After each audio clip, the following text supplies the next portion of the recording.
அதிகாரம் 12.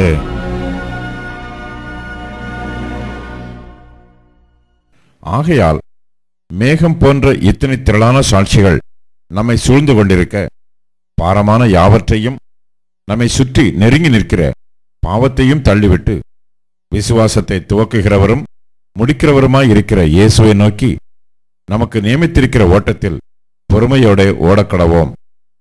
அவர் தமக்கு முன் வைத்திருந்த சந்தோஷத்தின் பொருட்டு அவமானத்தை எண்ணாமல் சிலுவையை சகித்து தேவனுடைய சிங்காசனத்தின் வலது பாரிசத்தில் வீற்றிருக்கிறார்.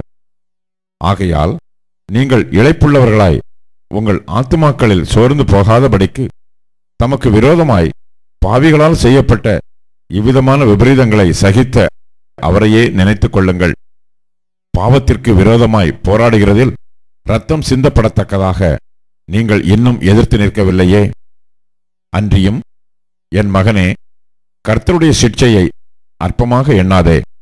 அவரால் கடிந்து கொள்ளப்படும் போது சோர்ந்து போகாதே. கர்த்தர் எவனிடத்தில் அன்பு கூறுகிறாரோ அவனை அவர் சிட்சித்து தாம் சேர்த்துக் கொள்ளுகிற எந்த மகனையும் தண்டிக்கிறார் என்று பிள்ளைகளுக்கு சொல்லுகிறது போல உங்களுக்கு சொல்லி இருக்கிற புத்திமதியை மறந்தீர்கள். நீங்கள் சிட்சையை சகிக்கிறவர்களாயிருந்தால் தேவன் உங்களை புத்திரராக எண்ணி நடத்துகிறார். தகப்பன் சிட்சியாத புத்திரன் உண்டோ? எல்லாருக்கும் கிடைக்கும் சிட்சை உங்களுக்கு கிடையாதிருந்தால் நீங்கள் புத்திரராயிராமல் வேசி பிள்ளைகளாயிருப்பீர்களே. அன்றியும் நம்முடைய சரீரத்தின் தகப்பன்மார்கள் நம்மை சிட்சிக்கும் போது அவர்களுக்கு நாம் அஞ்சி நடந்திருக்க, நாம் பிழைக்கத்தக்கதாக ஆவிகளின் பிதாவுக்கு வெகு அதிகமாய் அடங்கி நடக்க வேண்டும் அல்லவா? அவர்கள் தங்களுக்கு நலமென்று தோன்றினபடி கொஞ்ச காலம் சிட்சித்தார்கள். இவரோ தம்முடைய பரிசுத்தத்துக்கு நாம் பங்குள்ளவர்களாகும் பொருட்டு நம்முடைய பிரயோஜனத்துக்காகவே நம்மை சிட்சிக்கிறார். எந்த சிட்சையும் தற்காலத்தில் சந்தோஷமாய் காணாமல் துக்கமாய் காணும். ஆகிலும் பிற்காலத்தில் அதில் பழகினவர்களுக்கு அது நீதியாகிய சமாதான பலனை தரும். ஆகையினால் நெகிழ்ந்த கைகளையும் தளர்ந்த முழங்கால்களையும் நீங்கள் திரும்ப நிமிர்த்தி, முடமாயிருக்கிறது பிசகி போகாமல் சுஸ்தமாகும்படிக்கு உங்கள் பாதங்களுக்கு வழிகளை செவ்வைப்படுத்துங்கள். யாவரோடும் சமாதானமாய் இருக்கவும் பரிசுத்தமுள்ளவர்களாய் இருக்கவும் நாடுங்கள்.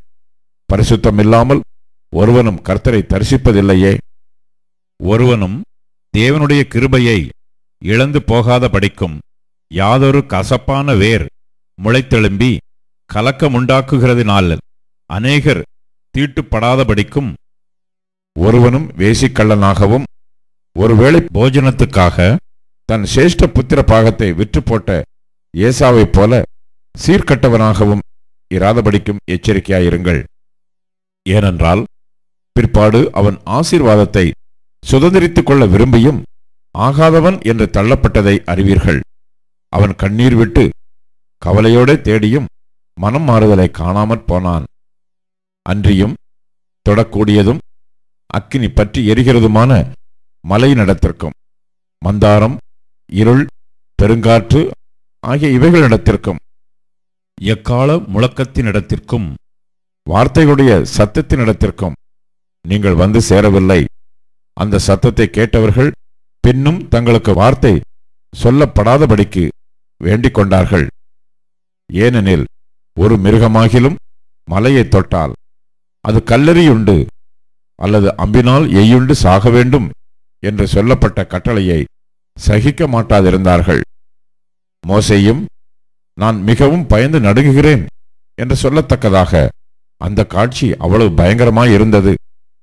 நீங்களோ சீயோன் மலையினிடத்திற்கும் ஜீவனுள்ள தேவனுடைய நகரமாகிய பரம எருசலேமினிடத்திற்கும் 1000-10,000 தேவதூதர்களிடத்திற்கும் பரலோகத்தில் பேர் எழுதியிருக்கிற முதற் பேரானவர்களின் சர்வ சங்கமாகிய சபை நடத்திற்கும், யாவருக்கும் நியாயாதிபதியாகிய தேவனிடத்திற்கும், பூரணராக்கப்பட்ட நீதிமான்களுடைய ஆவிகளிடத்திற்கும், புது உடன்படிக்கையின் மத்தியஸ்தராகிய இயேசுவினிடத்திற்கும், ஆபேலனுடைய இரத்தம் பேசினதை பார்க்கிலும் நன்மையானவைகளை பேசுகிற இரத்தமாகிய தெளிக்கப்படும் இரத்தத்தினிடத்திற்கும் வந்து சேர்ந்தீர்கள்.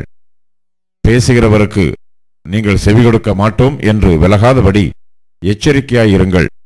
ஏனெனில் பூமியிலே பேசினவருக்கு செவி கொடுக்க மாட்டோம் என்று விலகினவர்கள் தப்பிப் போகாமல் இருக்க, பரலோகத்திலிருந்து பேசுகிறவரை நாம் விட்டு விலகினால் எப்படி தப்பிப்போம்? அவருடைய சத்தம் அப்பொழுது பூமியை அசைய பண்ணிற்று. இன்னும் ஒரு தரம் நான் பூமியை மாத்திரமல்ல வானத்தையும் அசைய பண்ணுவேன் என்று இப்பொழுது வாக்குத்தத்தம் செய்திருக்கிறார். இன்னும் ஒரு தரம் என்கிற சொல்லானது அசையாதவைகள் நிலைத்திருக்கத்தக்கதாக அசை உள்ளவைகள் உண்டாக்கப்பட்டவைகள் போல் மாறிப்போம் என்பதை குறிக்கிறது. ஆதலால் அசைவில்லாத ராஜ்யத்தை பெறுகிறவர்களாகிய நாம் பயத்தோடும் பக்தியோடும் தேவனுக்கு பிரியமாய் ஆராதனை செய்யும்படி கிருபையை பற்றி கொள்ள கடவோம். நம்முடைய தேவன் பட்சிக்கிற அக்கினியாய் இருக்கிறாரே.